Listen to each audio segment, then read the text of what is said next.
Chances are, if you're like most humble humans, trying to figure out what you're good at makes your heart leap out of your chest and your brain goes completely blank. Well, today I want to share with you a 3-step strategy to help you find your unique skills and talents, and show you how you can use them to progress in your career, make changes in your life, or even simply help you feel a little bit more confident. So if you're a super humble and feeling a little bit stuck, hit the subscribe button and let's jump in. Number 1, the Fab 3. Grab a pen and paper and make a list of the following. 1, one big problem you have solved in your career. Number 2, one accomplishment you are most proud of in your life. 3, one scenario when a friend, family member, or work colleague asks you for help on an important matter. Please don't rush this process. Find a quiet space, make yourself comfortable, and take your time. Make your list, then come right back. I'll wait. Then number 2, what skills, experience helped you solve or achieve these things? I'm going to need you to call on your most best Sasha Fierce, your inner unicorn, or your alter ego, because every part of your powerful but humble self is going to make you say, I don't know, I didn't do anything special. But you did.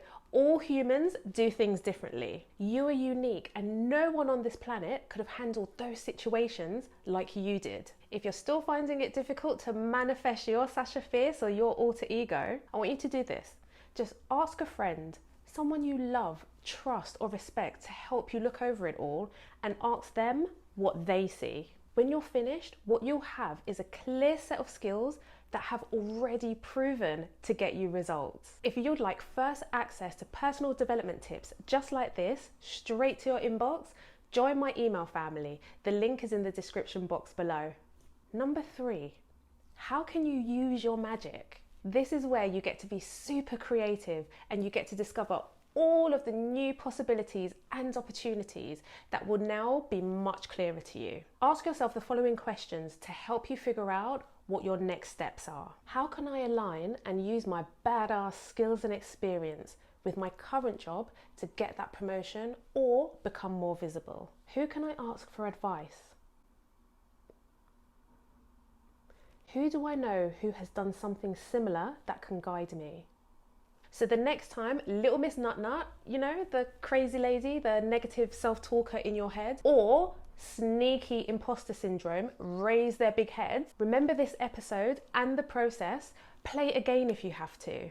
I want you to let your mind explore how you can use your tested and successful skills and experience in the best magical way. If you enjoyed this and you got a lot out of it, please hit the like button, share it with somebody that needs it, and be sure to subscribe and hit the bell to be notified when I post a new episode. Don't forget to join my email family. The link is in the description box below. Thank you so much for watching, and until next time, I bind you in white light to which no negative energy can enter. Bye bye.